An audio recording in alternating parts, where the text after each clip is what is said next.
new tour.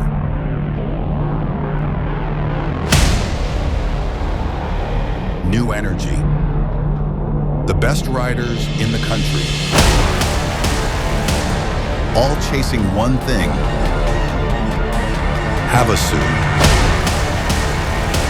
This is speed. This is chaos. The Liqui-Moly Pro Watercross National Tour. The road to Havasu.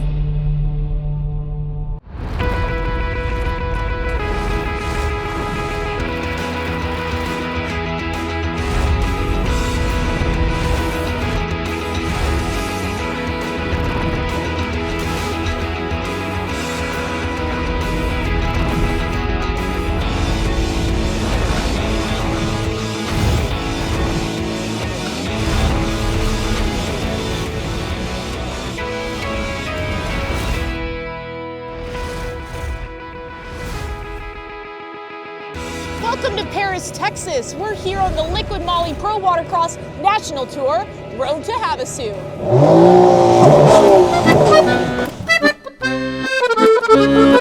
We have a very historic name, right? Same from our partners across the sea. We've got some great partners in France, but then, hey, we're in Texas.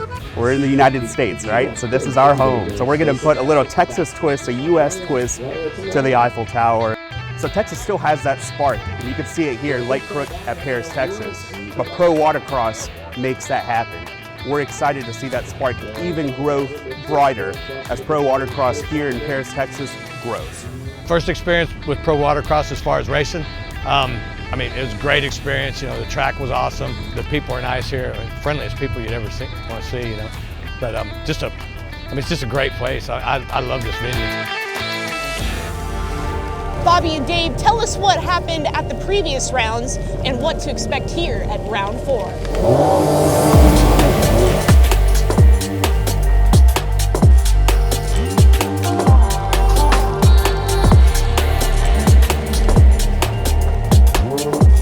We kicked it off in Texas for round number 1 as we watched Sean Dudek sweep those turns, keep that speed up there, trying to keep momentum. But I'll tell you, 7 ski, it's got a lot of horsepower there under that hood. And you can see the acceleration. At this right here, 7 making the pass on Dudek. Dash McClure actually gaining about maybe a half second right there over Mernick on boat number 297. White flag is coming out. McClure coming onto the straight right now. He's getting ready to pass the stripe, and here it comes. The hallelujah flag. 1 more lap to go. Yeah, but round 1 was in Orange, Texas. Weather was a little rough, but we ended up pulling it off, so it was a good weekend. Well, and of course, after that, we moved into your state right there, back to Florida, the Sunshine State, and I'll tell you, it did not disappoint. Coming from the outside, Rowe looking beside him. Dressel's got the drive, and he's going to have position here on the inside. And look at this, Rowe just slams the door shut. So we have a new leader at this point. Dressel back to second to P2. And it's going to be Chris Landis taking the checkered flag.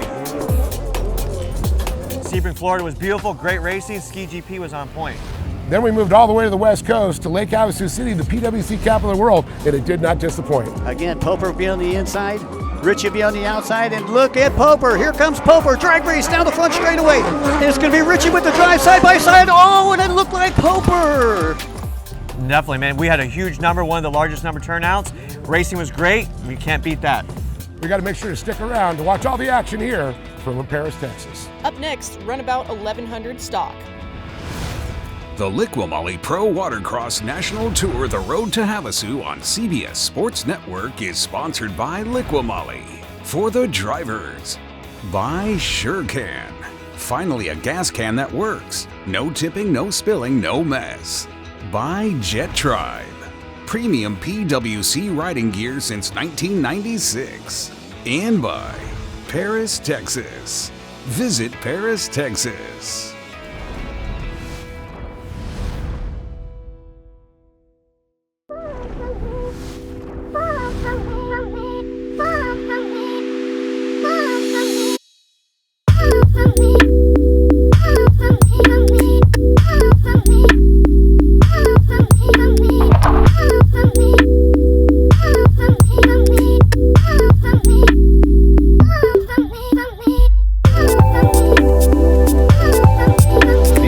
Fast Power Sports Factory Edition F16s made by Dustin Montserrat, and this one's mine. It's red, white, and blue because I love the American flag and what it stands for. And ever since I've been riding, I've been running red, white, and blue. And a couple weeks ago in Windsor at Lake Havasu City, I raced Harley Ritchie, which is, in my opinion, one of the fastest riders. And I went head-to-head with him on this stock ski, straight from Fast Power Sports. Again, Poper will be on the inside. Ritchie will be on the outside. And look at Poper. Here comes Poper. Drag race down the front straightaway. And it's going to be Ritchie with the drive side by side. Oh, and it looked like Poper. These are our bins. We keep all of our gear in here. All of our stuff fits. And we also sleep in here and can fit all the skis and Sur-Ons and four-wheeler in here also. It also provides a really good way to stay out of the elements and stay dry, cool, warm, whatever it is depending on the site. This is our bed up here. This is where we get to sleep during the night and when you get tired after a long moto, but I got a race to get to, so you guys got to go. Jimmy Waldrop on the 725, Charles Stackhouse in the 2003, Ian Nuschke on the 114, Matt Reeves on the 636, and then you've got Scott Wilson on the 301, which I believe that 301, did it make the call? Oh, what about the Sea-Doo 405? Well, let's see we got Charles on the camera zooming in on it. Looks like our outside-inside are battling right now. The Jet Blaster's giving a run for it, which is going to be Sean Cox. And Sean Cox has been on point here the entire time there, Bobby. Yeah, he's been doing a great run. The Jet Blaster's all over him, though, so they're going to be outside. Let's see what's going to be like right here coming up to the decision buoy. There's going to be side by side. Who's going to get to the red buoy first? Is Cox going to shut the door? Yep, he shuts the door right there, so that's going to be an easy run right there. But remember, we can't sleep on the 319. Actually, Sean Cox is the inside. I apologize. Yes. Yeah, that's the Cowie-looking EX. He's digging the inside again, but it was 301. That was Scott Wilson. Well, Scott Wilson coming in second cross there. Yeah, so let me get my numbers right. So this is going to be a good battle. Look, they're all tight right now. Look at that. And I believe that Jet Blaster coming across there in third place. Now, what's the difference between the EX and the Blaster? It's kind of a new design, the Jet Blaster, because I remember the Wave Blaster. Yep. Now it's the Jet Blaster. Yeah, Jet Blaster has that little bit more sporty style hull, a little bit smaller. EX is a little bit wider because they wanted a little bit more smaller ski, but they got a wider base plate. So the Jet Blaster is more of their attempt to go against the tricks, the Sea-Doo tricks. Okay, so what kind of motor platform are they running between the EX? I still believe they're still the TR1. They're TR1s, they're still TR1s. 1049 motor. Yep, still reliable, strong motors. Look how it is. 1, 2, 3, 4, 5, 6, all spread out beautiful right now. We'll let that water turn up, and we'll show you what happens. Broken record, but that inside split for him has been amazing. He has not switched it up at all. Cox just seems like I got it wired. Why change it? I got the whole shot and everything. We just saw a great shot earlier there. The 203 of Charles Stackhouse made his way by. That's going to round our top 5 racers on the track at this moment. We have an HX. He's letting everybody go by. Boat number 8, which is going to be Richie Fidel with a Sport GP. It looks like he's got some issues with it. It's like cutting in and out, so it's probably got that water ingestion issue, the Cowie 1100 motor in there. And Matt Reeves, boy, he has definitely slid back there. Stackhouse was able to get by him. So Reeves got a little off pace there on that spark. You got to wonder if there's some issues under the hood. Yeah, well, when he pulled the lanyard, he was sat there for a little while, so it's going to take him a hot minute to get caught back up. But our leader coming through again, Sean Cox, looking amazing out there. Followed up by the boat 301, which is Scott Wilson, coming out of Springfield, sponsored by PBA Racing, Papa's Bank Account, Wilson Premier Powder, Concrete Delivered, Precast Solutions, and All Season Motorsports. As we're just watching now, also Jimmy Waldrop there on that brand new Jet Blaster, bright red. I tell you, it's a sharp looking boat. Now you can see it from afar. He's all the way to backstrap. You know that's a Jet Blaster. It's got a clean look to it. I mean, if you watch it out there too, it looks amazing too. When he comes on the backstrap, we'll see if we can get the camera on him and just look how clean it looks going through the water. Like, it just doesn't have a whole bunch of wash coming off of it. It just looks clean going out there across the water. So we get extra points for style. Yeah. Yeah, I mean, like right here, we got him on the picture right now. No, that was the other boat. That's the second place right there, which would be 301 Scott Wilson. But then there's the Jet Blaster right there. He just looks clean. He's got the boat hooked up. It's not coming out of the water too much. He sets up for the turns, and he just hooks and goes. So it's got the boat dialed in. Just got to find that speed. There's every little inch gets you a little bit more. As we switch it up just a little bit, we're going to go back to our leader, though, with the checker flag. Yep. Wire-to-wire winner right there. Give it up for Sean Cox right there, making it happen. Round of applause.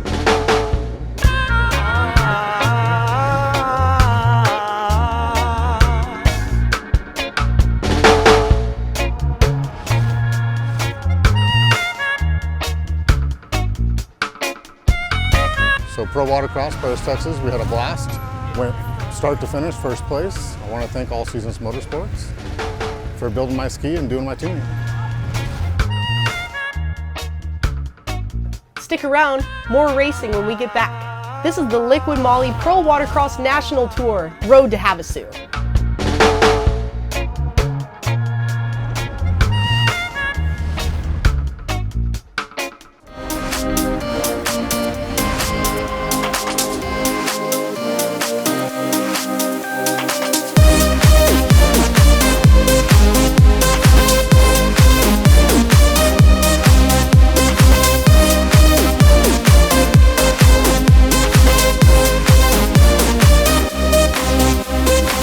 I'm Strauss Murnick, and come check out our setup.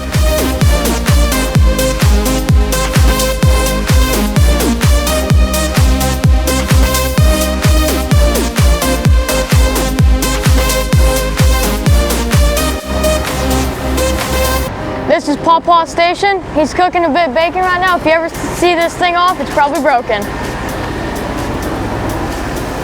That's good.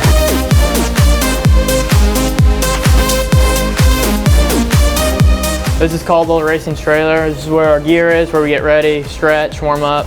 Right here we cook some food, make a little something, and then the fridge is always packed with Monster. All right, back here we have our helmets and all our gear set up. We keep our skis in here while we're going down the trailers too from our locations, but this is where we really warm up on the bike, so stretch, and then we have a nice bed, and we have our helmet dryers where we keep our gear and all of our clothes hanging up. These storage things are where we store our gear, and some oil in here. There is a lot of parts as well. Yeah, we keep our skis in there and then we bring them out here. We got a runabout is what we used to call them, another runabout. And then this is like my main runabout. It's more of your sit down style type of ski, and we probably reach speeds up to like 85, 90 miles an hour, so. Over here is a GP1 stand-up Commander, Powered Industries. It runs around 60 miles an hour, but you stand up on this instead of sit down like the runabouts. Yo, what's up guys? This is where we stay 50% of the year. And what we got right here is we got the kitchen area. And I got a little coffee maker. Got the TV right there. Watch a couple shows, maybe watch some Supercross. Hang out on the couch here. And then we got like our table area, hanging out area.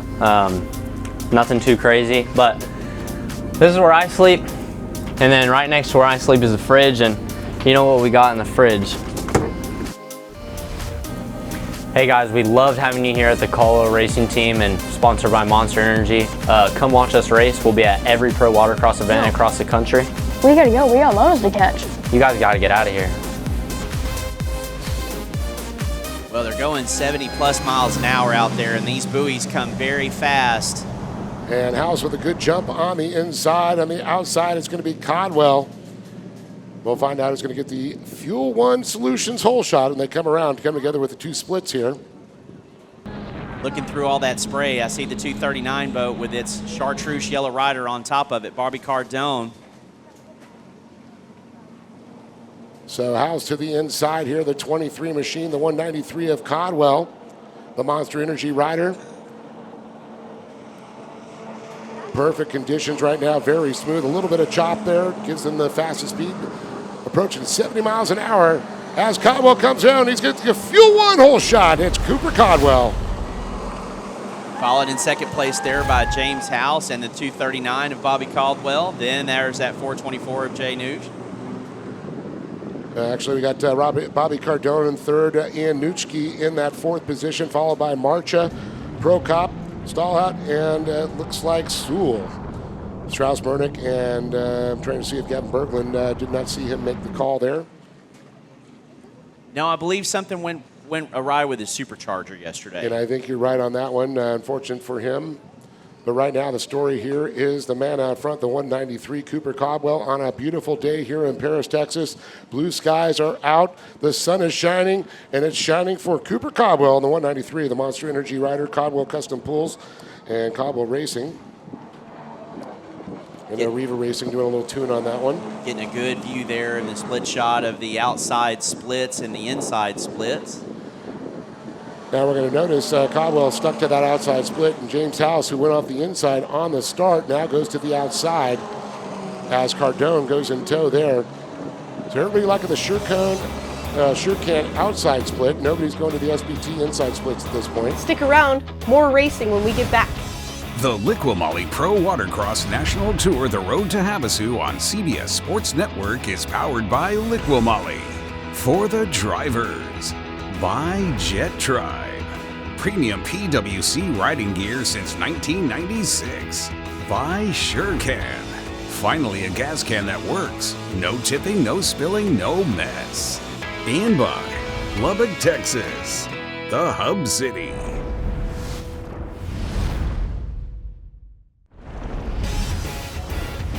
We pick it up in the final moto. This is the Liqui-Moly Pro Watercross National Tour, Road to Havasu.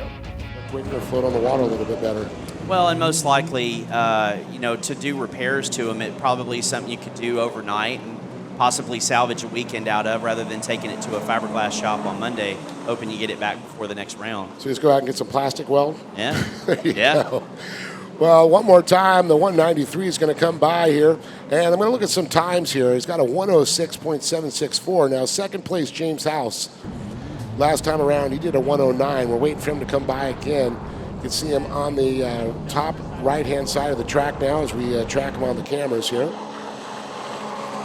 trying to get a little bit of times here. And then Cardone was a 113, but Caldwell, 106.7, very quick. He's on fire. He's about to come back to the back of the field right now off the backstretch. He's going to be running through him this next lap. Now we're going to get a time now as he comes by James House one more time. And it's a 112, so Caldwell about 6 seconds faster that last lap. Now I noticed that their laps were both a lot faster in the first couple. Kind of settling into the race pace now. Absolutely. So when you're out there, you want to get as far away from your closest competitor as you can quickly. And then as you start to not feel them behind you on the course, you'll know, okay, I'm well comfortably in front, but I want to keep a pace. So you get where you're comfortable and the boat's not doing anything crazy around you. You have enough time to look over at the tower and see if the white flag's out and just ride your race, as they say. So you're not feeling the heat, so you can kind of back it off a little bit, you're saying? Cooper's not one to lay off the throttle much, but James House isn't either. Well, definitely these two trying to go for an overall here. I know Bobby Cardone and the points sitting there. So these three riders all condoning for positions on the podium.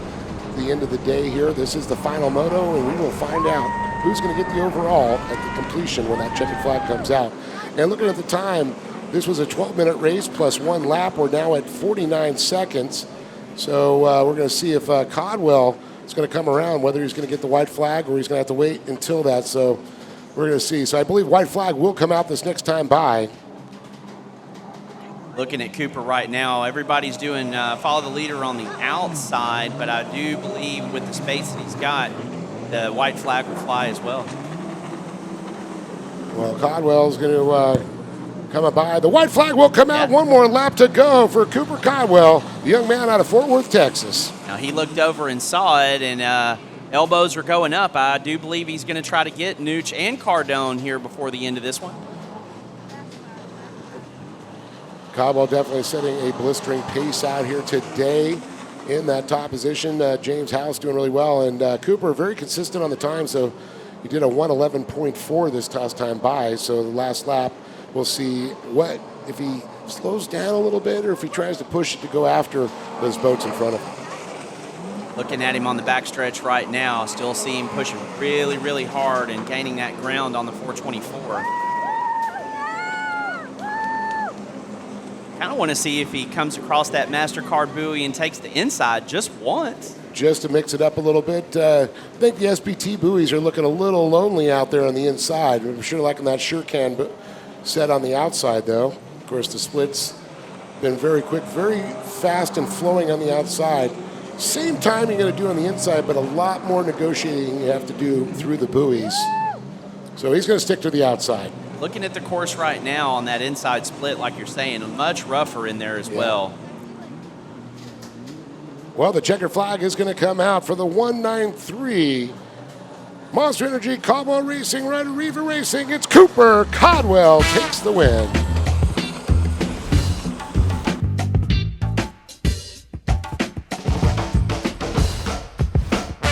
Just from the start of the race to the end of the race, I led. Had a really great start, both motos. So from there, I just tried to keep the lead and manage it and ride smart.